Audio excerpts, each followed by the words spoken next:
Bienvenue dans les Murmures de Sophia, un podcast qui relie nos racines spirituelles ancestrales à nos vies de femmes modernes. Que tu sois mère, fille ou grand-mère, une femme accomplie ou en devenir, il existe un savoir qui ne s'apprend pas mais qui se transmet dans la sororité, la tendresse, le soutien et le respect du vivant. Je suis Gwenaëlle. J'accompagne les femmes sensibles à éveiller leur puissance essentielle à travers la métamorphose sacrée.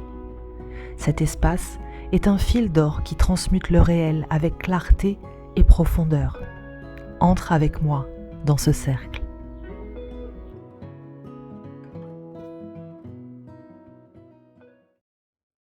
Si tu as envie d'en savoir plus à propos de Sophia, j'ai concocté cet épisode rien que pour toi, afin de comprendre la sagesse féminine incarnée, mieux connaître Sophia, l'histoire de sa chute, de sa rédemption, et comprendre comment cela résonne dans ton quotidien d'aujourd'hui. Sophia est le souffle qui donne vie à la matière. Peut-être as-tu déjà entendu cette phrase extraite des évangiles de Jean qui dit « Au commencement était le Verbe, et le Verbe était auprès de Dieu, et le Verbe était Dieu. Il était au commencement auprès de Dieu. »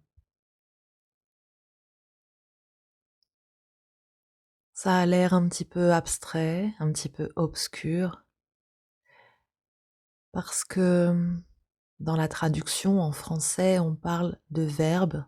Or, au départ, c'était écrit en grec, et en grec, c'était logos. Et logos, c'est ainsi que les philosophes, les platoniciens par exemple, ont nommé Sophia. Donc, au commencement était Sophia. Sophia est la dernière et la préférée des émanations divines issues de la lumière pure du Père Céleste. C'est un néon, pas un néon qui clignote, plus loin, éon. Elle représentait l'étincelle de curiosité, de créativité et d'amour au cœur même de l'univers spirituel. Alors, imagine une déesse de lumière pure et radieuse, vivante dans un monde parfait, appelé le plérum, la plénitude, où tout était harmonie et unité.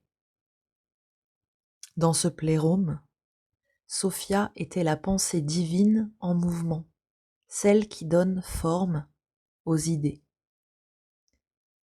L'âme du monde, celle qui relie le divin à la manifestation. Alors à travers l'histoire, on lui a donné de nombreux noms. On l'a nommée sagesse, logos, Saint-Esprit. On l'a appelée également Isis, la connaissance secrète, et Orma.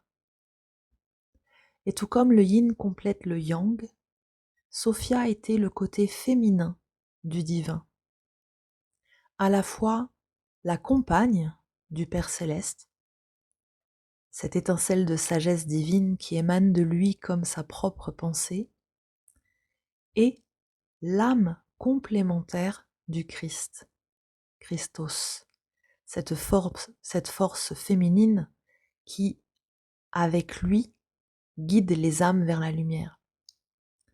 Dans le plérum, cet océan de plénitude, elle est tout à la fois la mère, la sagesse et l'épouse. Car Sophia, c'est la lumière qui se décline en 1000 visages. L'histoire de sa chute, c'est un acte d'amour absolu et de désobéissance. Sophia, c'est une passionnée. Un jour, elle a voulu comprendre l'incompréhensible et elle a cherché à saisir la nature ultime du Père, l'absolu divin, ce qui était totalement interdit. Il pouvait le regarder, mais il ne pouvait pas le percer.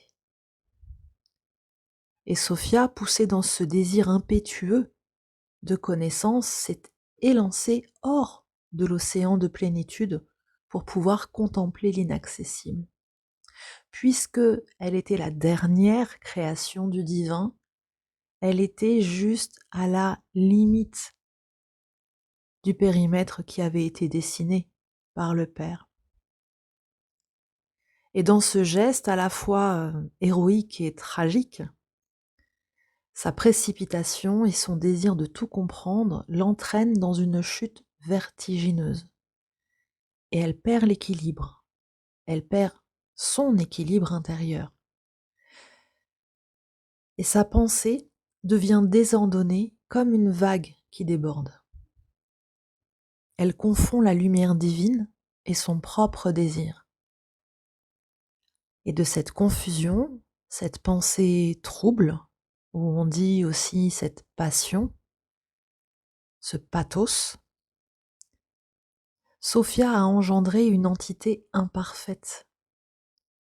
Cette entité que l'on appelle le démiurge, qui va à son tour créer le monde matériel, un monde d'illusions, de souffrance et d'oubli, où les âmes divines, dont la nôtre, sont piégées. Alors le démiurge, ce n'est pas une entité mauvaise à proprement parler, mais il est limité. Il est limité dans sa connaissance, il est limité dans sa compréhension. Il se perçoit lui, mais comme il a été créé en dehors du plérôme, il n'a aucune idée de ce que c'est que le plérôme et de ce que c'est que le divin. Alors, il croit être le seul Dieu, d'où son orgueil. Il ignore l'existence du Père. Le démiurge, c'est l'architecte du monde matériel qu'il crée sans comprendre sa véritable origine.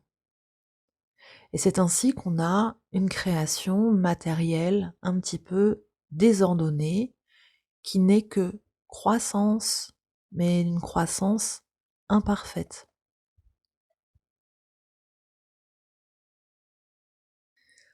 Ce qui a conduit Sophia à commettre cette action, ce qui l'a poussée dans la chute, c'est un véritable élan d'amour.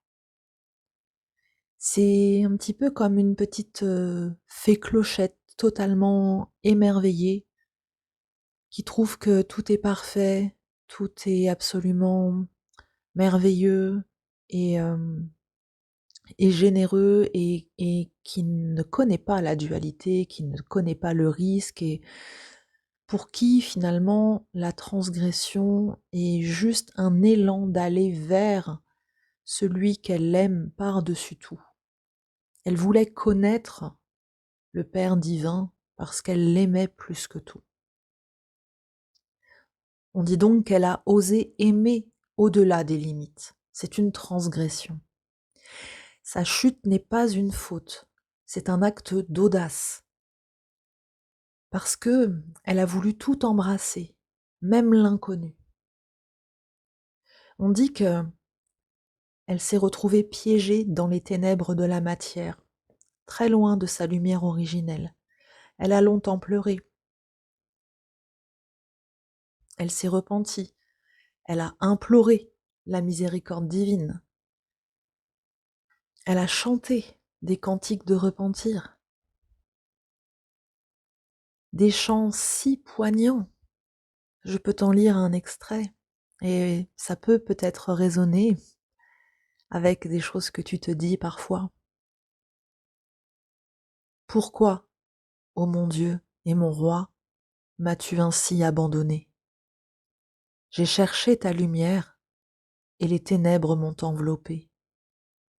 J'ai tendu les mains vers toi et personne ne m'a saisi. J'ai crié vers toi et tu ne m'as pas exaucé. Mais je sais que tu es miséricordieux et que ta lumière est sans fin. Sauve-moi, ô lumière éternelle, et tire-moi de l'abîme de la matière. Aujourd'hui, on ne s'exprime plus comme ça. Mais ça a pu nous arriver dans notre parcours de se dire qu'on appelle, qu'on appelle les anges, qu'on appelle les guides, on demande de l'aide et on a parfois l'impression que seul l'écho nous répond et on essaye de tendre la main en se disant qu'on va bien finir trouvé par une autre main tendue qui va nous aider à sortir de l'ornière et sur l'instant, on ne la ressent pas, cette main tendue. Ce qu'il faut dire, c'est que elle, sa contrition était vraiment sincère et ses prières de rédemption et la pureté de son cœur ont finalement été entendues. Ces chants étaient si purs qu'ils ont ému le ciel lui-même. Et le Christ, la lumière divine, est descendu vers elle.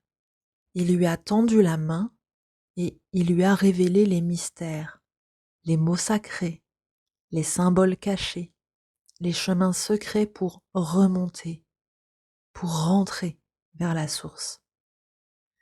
Et elle a appris à transformer sa souffrance en sagesse. En un mot, elle est devenue une initiée. Elle est devenue une femme sacrée, une femme sage. Elle a entamé un chemin de résilience.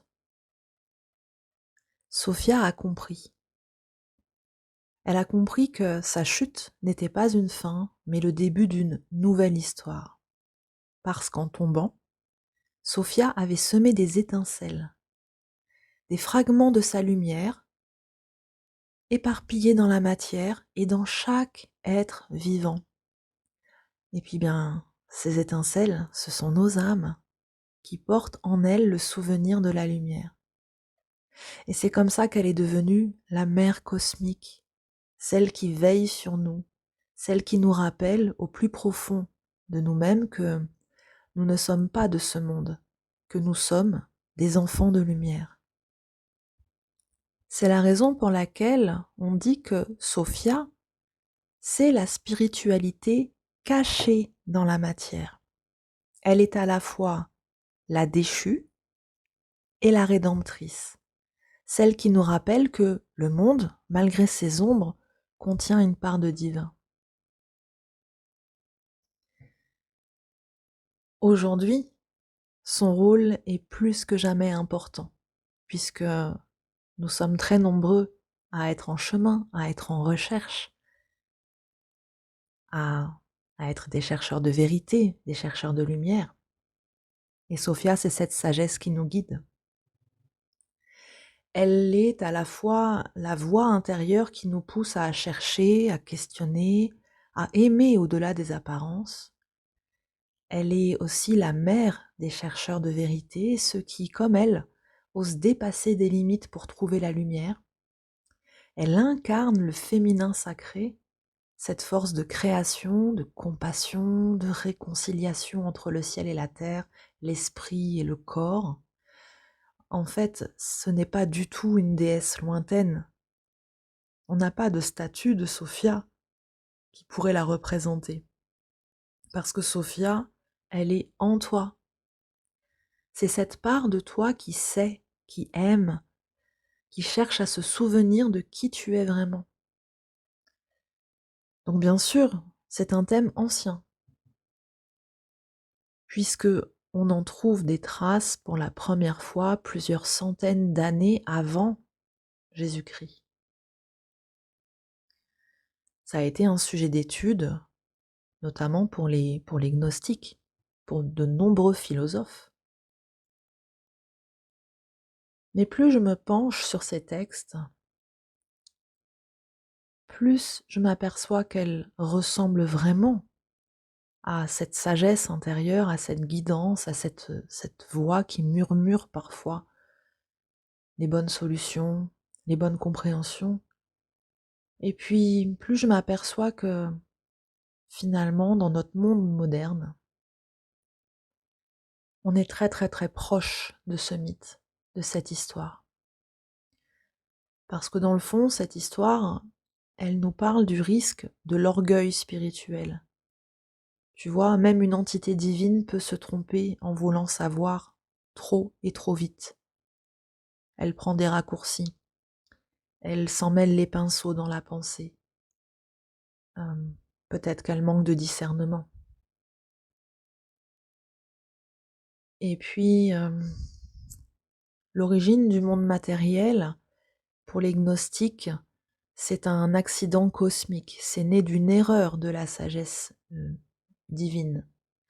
Alors moi, je ne pense pas qu'il faille remettre en cause la matière. Je crois qu'il faut au contraire se concentrer sur ces étincelles que Sophia a répandues un petit peu partout et que l'on peut honorer la noble matière. Mais nous devons être assez vigilants face à la croissance perpétuelle de matière. Je ne vais pas rentrer ici dans un débat qui mêlerait l'économie à tout ça, mais je pense que tu vois un petit peu à quoi je peux faire référence. Cette histoire, elle nous parle aussi, et c'est là-dessus, moi, que j'ai vraiment envie d'axer mon propos tout au long du podcast, c'est que la rédemption, pardon, est possible.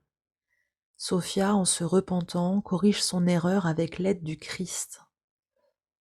Le démiurge, lui, il reste aveugle. Mais les âmes humaines, les étincelles de Sophia, elles peuvent se réveiller et retourner vers la lumière.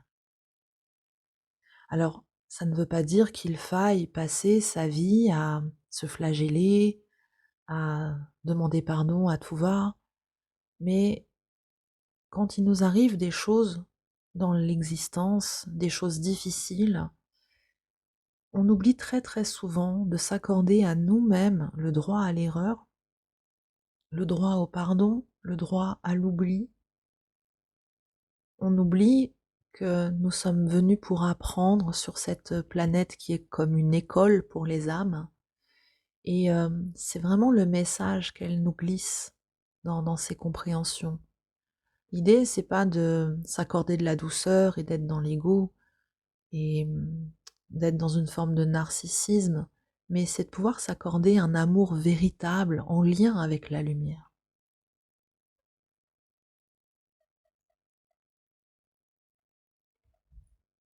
Donc voilà, j'espère que